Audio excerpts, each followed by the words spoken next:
como ar de montanha e transparente como vinho, e o cheiro de pinho vem como vento no entardecer, como voz de campainhas, e quando a pedra e a árvore dormem, então Shalom.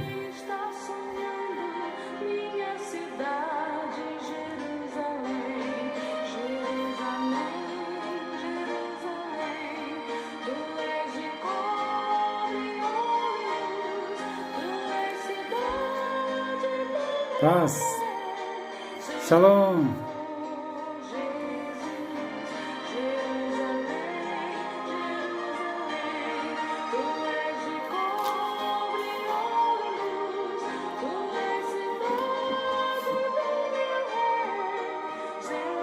Obrigado, amém.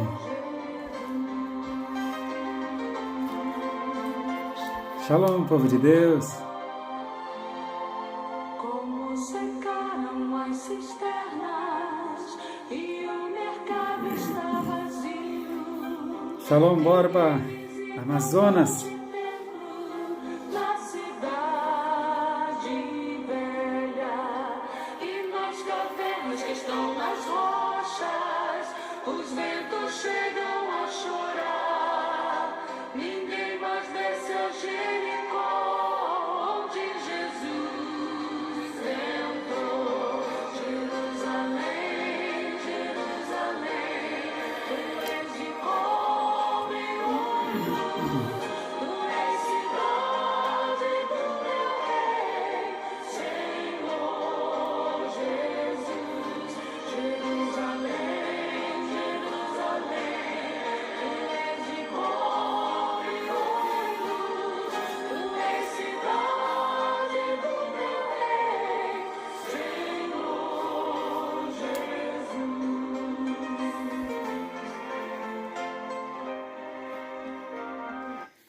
Shalom, povo de Deus. Muito bom estar com vocês. E obrigado também pelo carinho de nos receberem de volta. Eu coloquei aqui essa música Jerusalém de Ouro, né? Jerusalém, Jerusalém. Nós estivemos agora, né? Vocês sabem, uma viagem que era para ter acontecido 2 anos atrás, foi adiada 2 vezes por causa da pandemia, e aconteceu, né? Nós fomos para Israel, Jerusalém, Galileia, muito linda a viagem, muito linda. E as notícias que nós recebemos aqui de Israel, que parece que está sempre em guerra, né? Está sempre caindo bomba. Turistas do mundo inteiro, como sempre, do mundo inteiro, por causa de Jesus. Muito lindo. E muita paz, muita segurança. E foi tão linda a viagem que os próprios que foram querem voltar. Então, nós estamos programando para daqui a 2 anos. Eu já quero convidar você desde agora. Amém? É Jerusalém, Israel 2024. Assim que tiver o roteiro, tudo eu já vou avisar. Quando é feito assim, com 2 anos de antecedência, dá para diluir o preço, fica muito mais acessível, tá bom? Vou convidar você, é inesquecível. A gente faz as ministrações curtas, né, em cada lugar onde a gente visita, e eu posso afirmar a você que a gente volta e a Bíblia fica mais viva, porque você lembra de tudo, você entende tudo como aconteceu. Então já te convido, tá bom? 2024, amém? Em maio, primeira quinzena de maio. Amém. Vamos lá. Irmãos, esse fim de semana aqui nós temos festa de Pentecostes, né? Eu ia falar tabernáculos. Festa de Pentecostes, aqui na Igreja Ágape de Ubatuba, tá bom? Sábado, domingo e segunda, você já está convidado, vai ser bênção. Bom, vamos lá rapidamente, né? Já direto para o nosso assunto, eu quero falar com você sobre como ser importante aos olhos de Deus. Amém? Muitos vão, né? Nós vamos estar juntos lá nessa caravana, tá bem? E se tudo correr bem, a gente vai para a Grécia também. Então vai fazer Israel e Grécia. Ver os caminhos do apóstolo Paulo, Atenas, as ilhas gregas. É inesquecível. A Bíblia ao vivo, além de cidades lindíssimas. Irmãos, olha, Como ser importante aos olhos de Deus. Eu quero ler com você Marcos capítulo 9. Vamos lá? Marcos capítulo 9, no verso 30. Marcos 9, 30. E tendo partido dali, caminharam pela Galileia, e não queria que alguém o soubesse.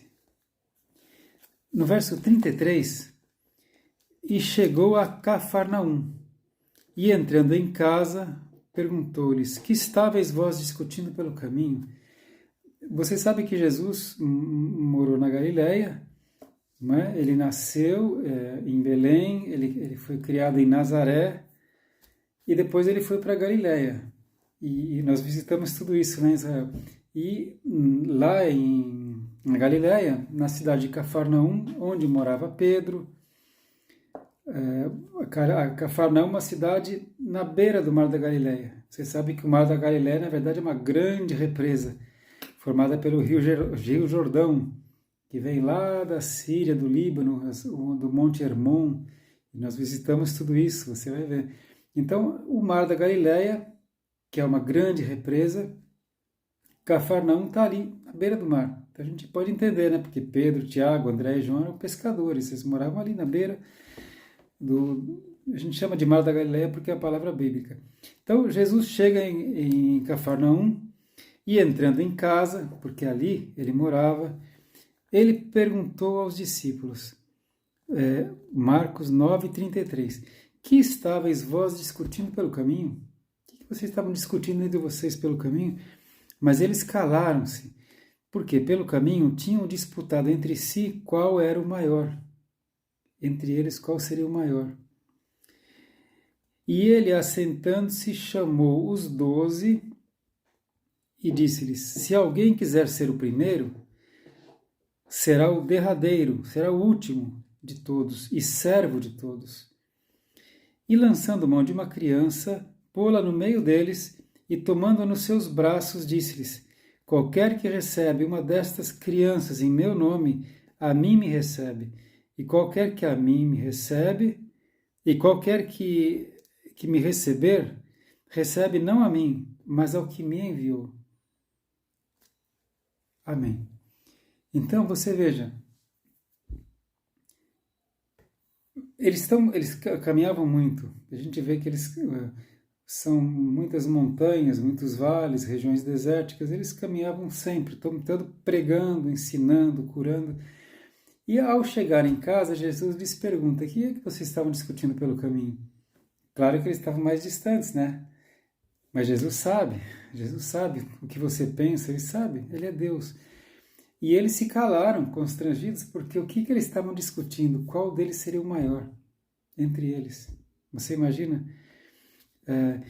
E Jesus, então, ele chamou os 12, uma reunião interna ali, para falar, olha, quem quiser ser o primeiro, que seja o último e servo de todos. O reino dos céus é diferente. Ele explica isso, né? Em outra passagem ele fala que no governo humano, o maior é servido por todos, mas no reino dos céus, o maior serve a todos. E ele chama, então, uma criança e diz, quem recebeu uma criança, em meu nome, recebe a mim. E quem recebe a mim, não recebe a mim, mas aquele que me enviou, ou seja, Deus. Nisso, João responde dizendo, mestre, versículo 38, mestre, nós vimos uma pessoa que em teu nome expulsava demônios, o qual não nos segue, e nós lhe o proibimos, porque não nos segue. Então, uma pessoa que em nome de Jesus conseguia expulsar demônios, mas não estava seguindo. E eles já proibiram aquele homem. Olha só como os 12 discípulos já estavam cheios de vanglória, né? Primeiro, entre eles, já queriam saber qual deles era o maior, porque Jesus não botou ninguém mais que ninguém. São todos servos, né? E agora já estão proibindo outros, porque não estão seguindo com eles.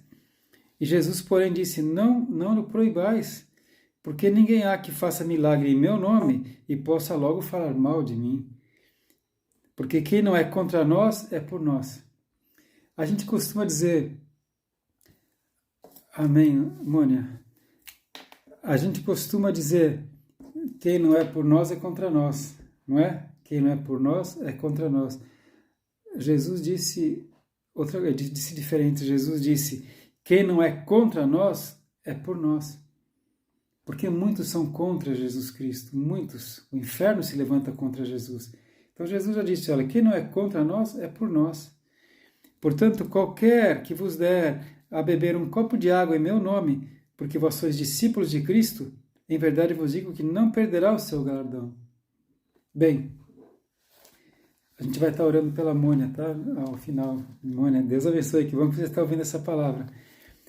Então veja, aqui a gente vê que os discípulos, eles estão com Jesus, eles estão aprendendo do Senhor Jesus, mas eles ainda estão pensando em vanglória, em posição, em status.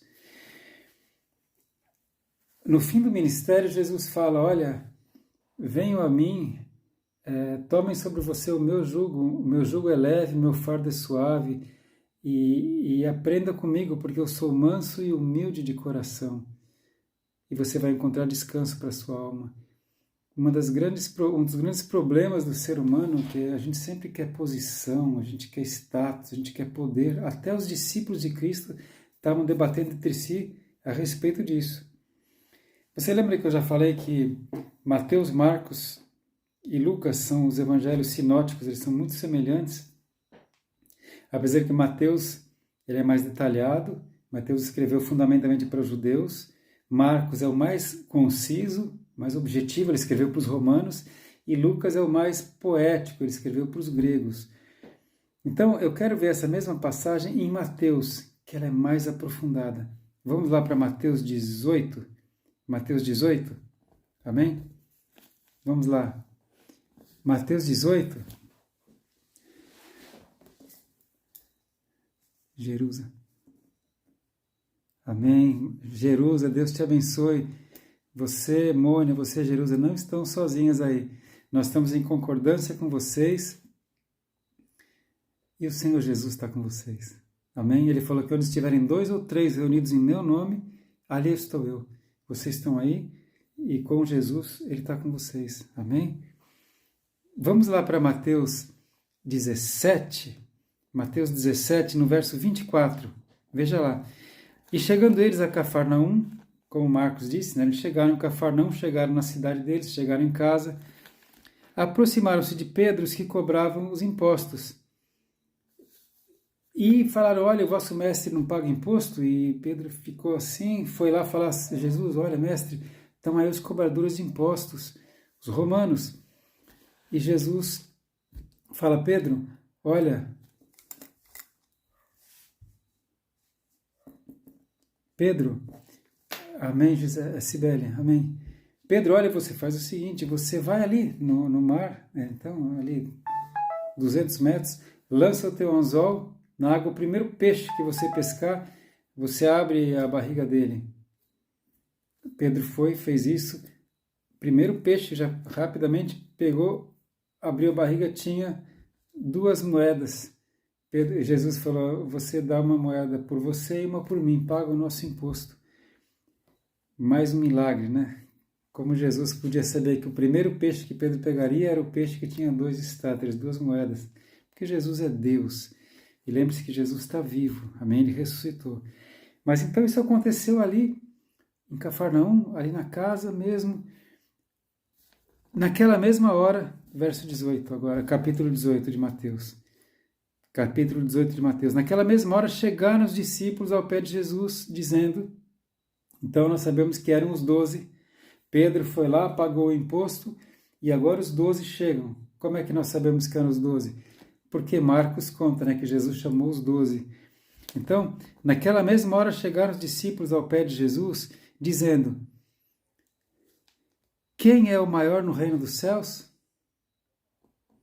E Jesus, chamando uma criança, a pôs no meio deles e disse, em verdade vos digo, que se não vos converterdes e não vos fizerdes como crianças, de modo algum entrareis no reino dos céus. Eles ainda tinham que se converter, eles ainda tinham que se tornar como crianças, mas em que sentido? Portanto, Aquele que se tornar humilde como esta criança, esse é o maior no reino dos céus. Tem que se tornar humilde como uma criança. Você já viu alguma vez criança querer poder? Criança. Querer prestígio? Querer ser melhor do que os outros? A criança é humilde, é simples, ela é sincera, ela é pura. E eles então, eles queriam saber quem é o maior no reino dos céus. Marcos conta, porque eles entre eles já estavam discutindo quem será que é o maior, não é? E qualquer que receber em meu nome uma criança tal como esta, a mim me recebe. Mas qualquer que escandalizar um destes pequeninos, então você vê, primeiro Jesus está colocando eles num ponto assim, dizendo, olha, lembra que Marcos fala, você quer ser o maior, você seja o menor. Você quer ser o primeiro, você então seja o último, seja servo de todos. E aí Jesus chama uma criança, porque os homens, os importantes, os governadores, eles querem sempre, né? E Jesus então chama uma criança e ele vai mostrar para você e para mim agora como a criança é importante para Deus, para Jesus. Uma simples, inocente, pura criança. Ele chama a criança e agora começa a chamar a atenção deles para uma criança. E você no ministério tem dado atenção para as crianças? E você na sua casa, na sua família, tem dado atenção para os pequeninos? Como é importante a gente abaixar, conversar na altura dele, dar atenção, ouvir o que ele tem a dizer. Versículo 6. Mas qualquer que escandalizar um desses pequeninos que creem em mim, melhor lhe fora que se lhe pendurasse ao pescoço uma mó de azenha, ou seja, uma pedra de moinho, e que se submergisse na profundeza do mar. Ai do mundo por causa dos escândalos. Porque é mister que venham escândalos, é necessário que venham escândalos, mas ai daquele homem por quem o escândalo vem. Portanto, olha a lição de Jesus para os discípulos e para nós. Portanto, se a tua mão ou o teu pé te escandalizar, corta-o e atira para longe de ti. Melhor te é entrar na vida eterna, coxo ou aleijado, do que tendo 2 mãos ou 2 pés, seres lançado no fogo eterno. Até porque a gente vai ter um corpo de glória, né? Mas é uma retórica, Jesus fala, ele força para você ver, olha, é melhor você entrar do que querer preservar tudo e não entrar no reino dos céus. Se o teu olho te escandalizar, arranca-o e atira-o para longe de ti. Melhor te é entrar na vida com um olho só do que tendo 2 olhos seres lançado no fogo eterno. Vede, não desprezeis algum desses pequeninos, porque eu vos digo que os seus anjos nos céus sempre veem a face do meu Pai que está nos céus. Você sabe que você tem pelo menos um anjo que te acompanha. Os anjos são espíritos que ministram a favor dos que vão herdar a salvação. Então, irmãos, eu vou pedir para você perdão. Só um segundo, eu vou colocar aqui a música de Jerusalém, me perdoa. Acabei de ver aqui que eu preciso ir até aqui, já volto rapidamente, amém? Só um minuto.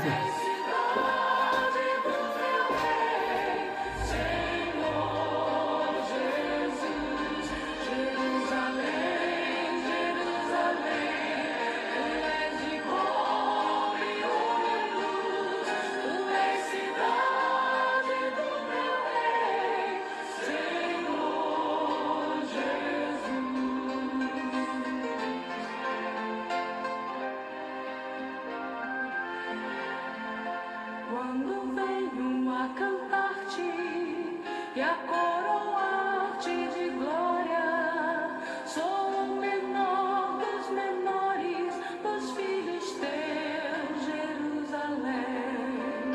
Teu nome queima os meus lábios como um beijo de amor. Não me esquecerei jamais, Jerusalém. Jerusalém, Jerusalém.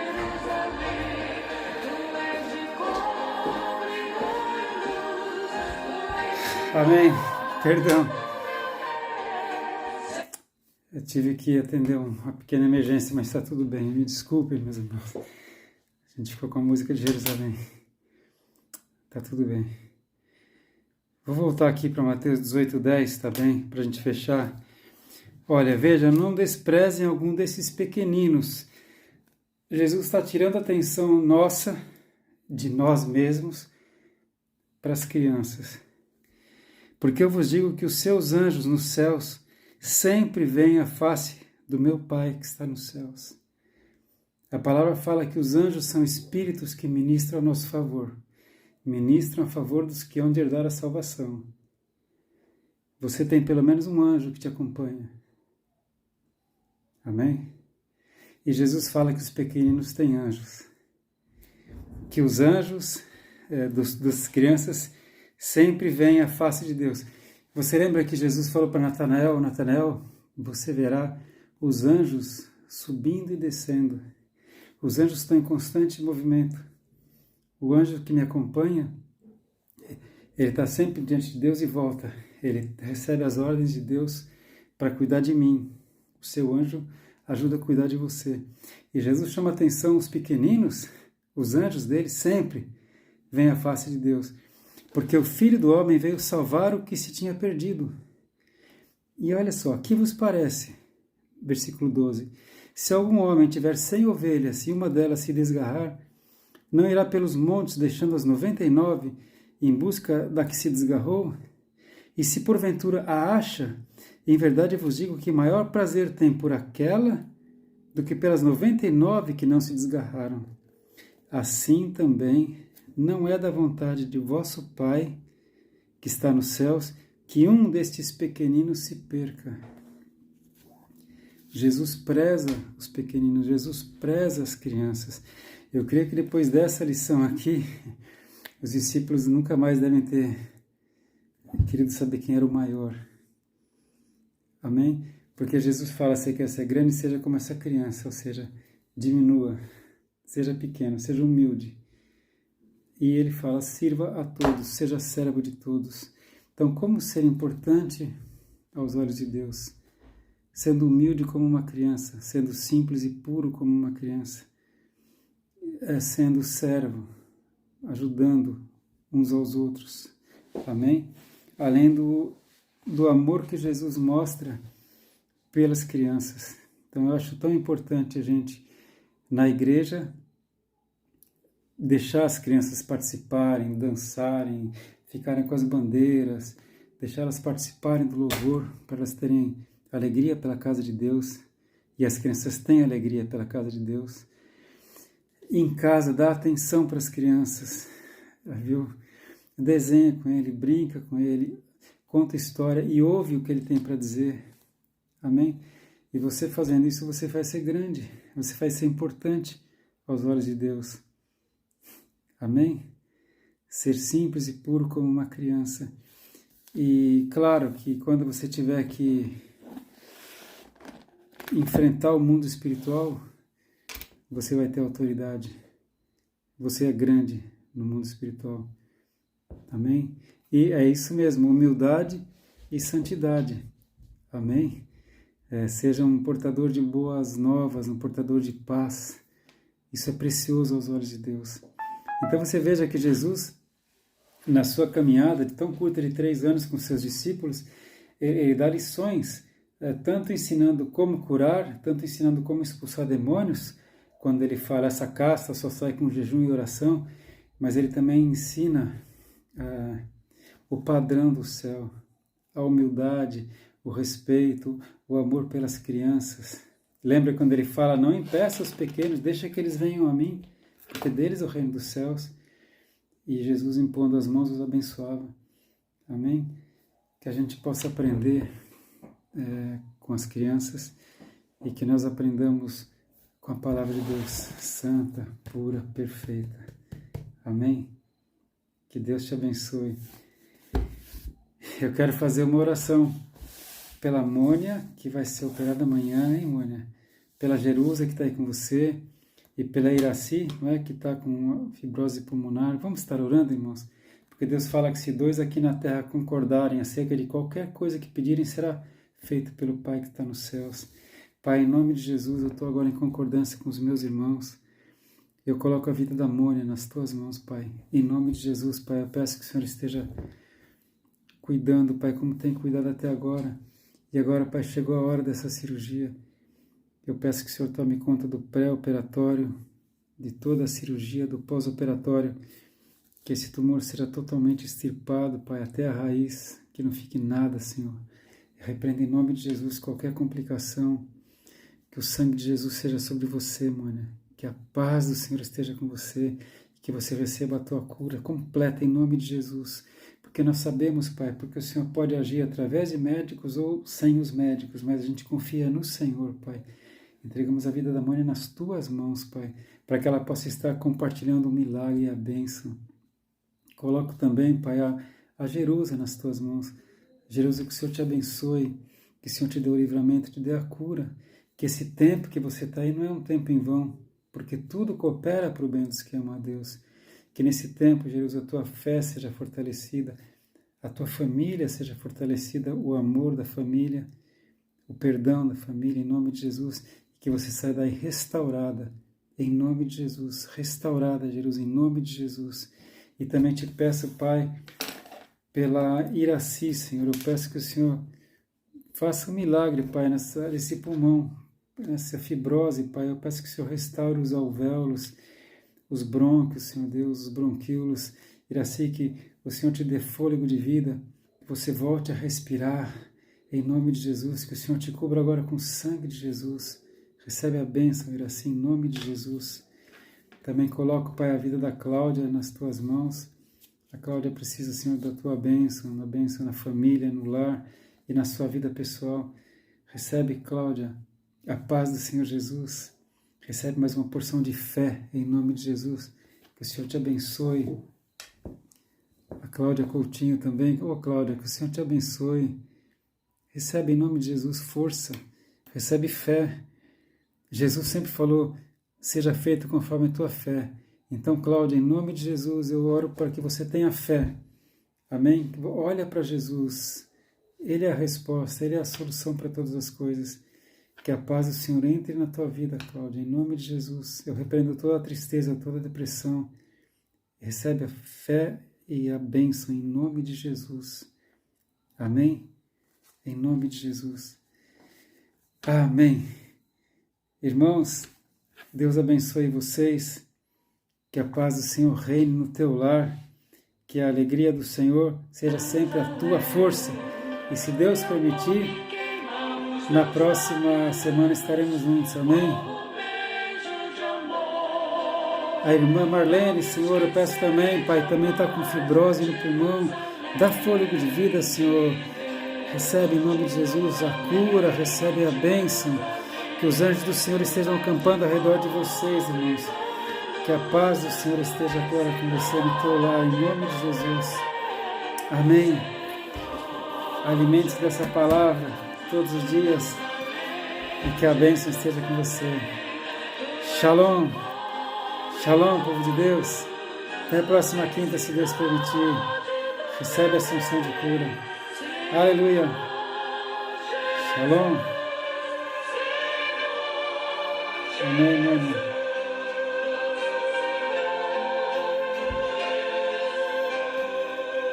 Shalom. Eu vou estar orando por vocês. Amém? Em nome de Jesus.